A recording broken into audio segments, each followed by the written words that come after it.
بیٹھا ہوا ہے، امام حرم خطبہ دے رہے ہیں اور روزہ افطار کرنے کا طریقہ بتا رہے ہیں. امام حرم سعودیہ کے بڑا امام، مسجد مکہ میں خانہ کعبہ کی امام، لوگوں روزہ افطار کرنے میں جلدی کرو. اللہ کے نبی صلی اللہ علیہ وسلم کھجور سے افطار کیا کرتے تھے، اگر کھجور نہ ملے تو پانی سے افطار کر لیا کرتے تھے. پھر آپ نے امام حرم نے خطبے میں یہ بھی کہا تسحروا فإن في السحور برکہ، لوگوں بغیر سحری کے روزہ نہ رکھا کرو، اس لیے کہ بغیر سحری کا روزہ یہودی رکھتے ہیں. تم سحری کھایا کرو، سحری کھانے میں برکت ہے. چند کھجور ہی کھا لیا کرو، چند گھوٹ پانی پی لیا کرو، تم سحری ضرور کیا کرو، بغیر سحری کے روزہ نہ رکھا کرو. اسی وقت میں ایک آدمی اٹھتا ہے صومالیہ کا اور کہتا ہے امام صاحب ہم صومالیہ کے رہنے والے ہیں، کیا ہم شہری میں اٹھتے تو ہیں لیکن ہمارے گھر میں کھانے پینے کو کچھ نہیں ہوتا ہے. حکومت نے تنگ کر کے رکھا ہوا ہے، مسلمانوں پر ظلم و ستم کے پہاڑ توڑ دیے ہیں.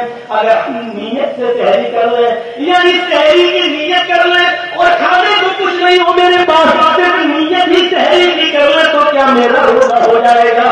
امام حرم نے اپنا کرتا اٹھایا اور کرتے سے اپنے آنکھوں کی آنسو پوچھنے لگے. میرے پیارے ساتھیوں، ہم شہری کھا رہے ہیں پر راہ پر بھیڑ لگ رہی ہے.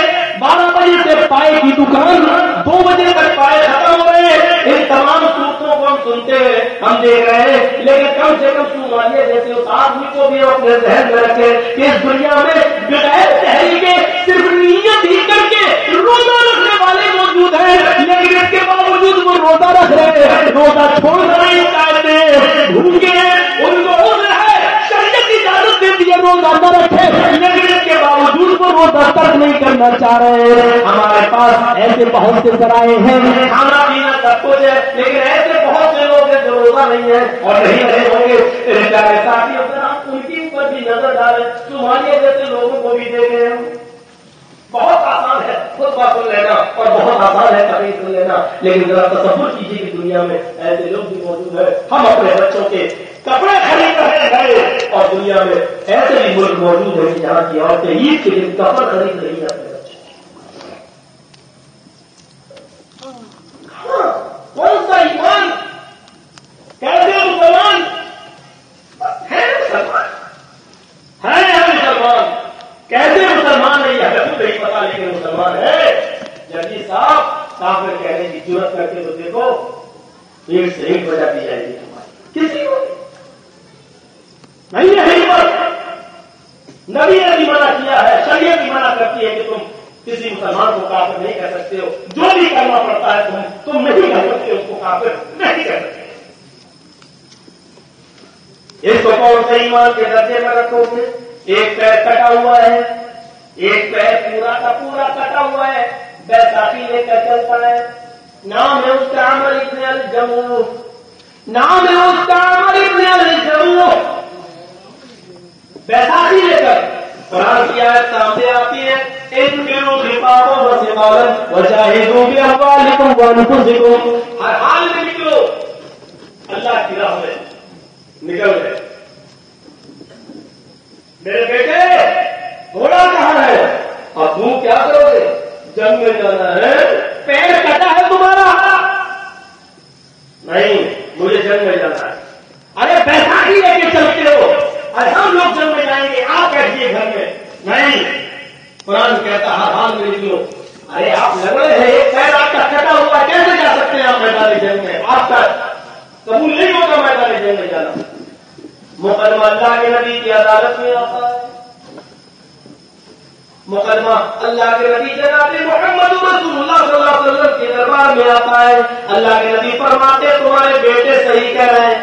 آیا مرد نے جموں تمہارا پیر کٹا ہوا ہے، تم بیساکھی لے کر چلتے ہو، ایک ہاتھ سے بیساکھی پر لے ہو اور ایک ہاتھ سے اچھلتے ہوئے، ایک پیر اچھلتے ہوئے دوسرے ہاتھ سے جہاد کیسے کرو گے؟ ایک ہاتھ تو تمہارا بیساکھی کے اوپر ہے اور دوسرے ہاتھ سے کیسے لڑو گے؟ تم اس پر جہاد میں نہیں جا سکتے ہو، تم مجبور ہو اور تمہارے ساتھ عذر ہے. کہنے لگے جو جواب دیا وہ سنیے. آئے اللہ کے نبی، آئے اللہ کے رسول صلی اللہ علیہ وسلم، اگر میں جنگ میں چلا جاؤں شاید 2-4 کافروں کو مارنے میں کامیاب بھی ہو جاؤں اور پھر کسی کی تلوار سے کٹ بھی جاؤں، شہید بھی ہو جاؤں، اے اللہ کے نبی اگر اللہ مجھے میدان جنگ میں شہادت دینا ہی چاہتا ہے اور میں شہید ہو جاؤں تو آپ کا کیا بگڑ جائے گا؟ آپ کی میدان جنگ میں جانے سے روک رہے ہیں، شاید اللہ مجھے شہادت دے دے، شاید اللہ میری قربانی قبول کر لے، میری شہادت کو قبول فرما لے۔ اللہ کے نبی کی آنکھوں میں آنسو آ گئے، زاروں کے تار رونے لگے اور کہنے لگے آئے ہمارے ابن جموں کے بیٹوں، اگر تمہارا باپ میدان جنگ میں چاہ رہا ہے تو جانا ہی چاہتا ہے تو تم کیوں رو رہے ہو؟ جانے دو اس کو۔ تب بیٹوں نے اجازت دے دی، اگر جا رہے تو جانے دو۔ اور ہم جموں اتنا لڑے اتنا لڑے اتنا لڑے کہ لڑتے لڑتے کئی کافروں کے دانت کٹے کیے اور پھر ایک تلوار کی گردن پر بھی چل گئی اور بیچارے یہ بھی اسی میدان جنگ میں شہید ہو گئے۔ میرے بھائیوں، اس کو ایمان کے کون سے درجے میں رکھا جائے؟ ہم نے کون سی قربانی دی ہے؟ قربانی رمضان کے مہینے میں آئے ہوں گے مولانا لوگ صاحب آ گئے، ایسا لگا جیسے ٹیکس وصول کر رہے ہیں، ان کے پاس کا ہمارے اوپر قرضہ ہو رہنے آ گئے۔ ارے ان کا احسان مانو جو تمہارے دروازوں پہ اور تمہارے گھروں پہ آتے ہیں، ورنہ حق تو تمہارا تھا کہ تم لے کر جاؤ۔ تم یہ امانت ہے اور امانت میں خیانت نہیں کر سکتے ہو۔ زکات کا 1 روپیہ بھی آپ اپنے پاس رکھ نہیں سکتے۔ ہم 1 لاکھ 2 لاکھ کی بات نہیں کر رہے، 1 روپیہ بھی۔ حضرت ابوبکر صدیق نے کہا تھا کہ اگر کسی کی بکری زکات میں نکل رہی ہے اور وہ بکری دیتا ہے، اللہ کے رسول کو اگر وہ بکری رسی کے ساتھ کھول کے دیتا تھا، یہ رسی کھولی اور رسی پکڑا دیجیے، اگر وہ بکری دے رہا اور رسی نہیں، مجھے اگر اس نے رسی نہیں دی اور بکری دے دیجیے، یہ رسی کا دوسری بکری مان لیں گے اور رسی کھول کر بکری دے دی، لو قسم خدا کی میں اس سے بھی جنگ کروں گا، میں اس سے بھی لڑائی کروں گا۔ بکری کو دے رہا ہے، صرف رسی نہیں دے رہا ہے، جبکہ زکات بکری پر ہے۔ 40 بکریاں اگر کسی کے پاس ہے بکری تو 1 بکری ہے اس کے اوپر زکات، تو اس کو 1 بکری دینا پڑے گی، وہ بھی 1 سال کی 1 بکری اس کو دینا پڑے گی زکات۔ تو میرے بھائیوں کیا کہا تھا ابوبکر صدیق نے؟ اگر وہ بکری دے رہا ہے لیکن نبی کو وہ رسی کے ساتھ بکری دیتا تھا اور وہ مجھے صرف بکری دے رہا ہے، رسی نہیں دے رہا ہے، تب بھی میں اس سے جہاد کروں گا، اس سے جنگ لڑوں گا، تلوار اس کے خلاف اٹھاؤں گا۔ رسی نہیں دے رہا ہے تو تلوار اٹھا رہے ہیں۔ یہاں تو پورے کے پورے غریبوں کا مال رو کے بیٹھے ہیں۔ بتائیے ہمارے اوپر جنگ بازی لگ رہی ہے، ہمارے خلاف لڑی جائے بازی، اسلامی قانون نہیں نا۔ کہ اصول ایسے ہی نہیں چلتے، ایسے ہی نہیں چلتے ہیں۔ بہت سا مال ملا صحابہ کو، ایک چادر یمنی چادر تھی بڑی خوبصورت، ایک صحابی کی نظر اس چادر کے اوپر پڑ گئی، اس چادر کو انہوں نے لے لیا، یہ چادر میرے کام آئی۔ صحابی بخاری کی روایت، ایک چادر لے لی، اللہ کے نبی نے اعلان کر دیا جتنا مال جس کے پاس آیا ہو سب جمع کر دو تاکہ برابر برابر مار دیا جائے۔ مال جمع کر دیا گیا، آخری آواز لگانے والا آخری آواز لگا رہا ہے، حضرت بلال کہہ رہے ہیں یہ آخری ندا ہے، اس آواز کے بعد میں کوئی آواز نہیں کی جائے گی، اس آخری آواز جس کے بعد جو مال جمع کر دو۔ وہ صحابی نے وہ چادر نہیں بقیہ سارا مال جمع کر دیا۔ اس کے بعد پھر یہ ہوا کہ اللہ کے رسول نے دیکھا سارا مال، اب آپ نے برابر برابر لوگوں میں تقسیم کر دیا، سب کو برابر برابر بانٹ دیا۔ 4 دن 5 دن 6 دن 1 ہفتے کے بعد وہ صحابی سوچنے لگے یار بہت غلط ہوا، میں نے چادر لے لی، یہ غلط ہے، یہ چادر لے کے جانا چاہیے اور دے دینا چاہیے اللہ کے رسول کو۔ دیکھیے زندگی میں ہی ان کو ایمانداری کا پھر چسکا لگا اور کیا کہا، وہ فوراً چادر 1 ہفتے کے بعد چادر لے کر پہنچے، اے اللہ کے رسول یہ چادر میں نے لے لی تھی، اب میں لوٹانے آیا ہوں آپ کو۔ اللہ کے نبی فرماتے ہیں کیا بلال کی آخری آواز تمہارے کانوں میں گئی تھی؟ ہاں گئی تھی۔ یہ بلال کی آواز جب تمہارے کانوں میں گئی تھی تو پھر تم نے آخری آواز سنی تھی یا نہیں؟ کہاں سنی تھی؟ پھر بھی تم چادر لے کر نہیں آئے۔ اللہ کے نبی اچھی لگی تھی، خوبصورت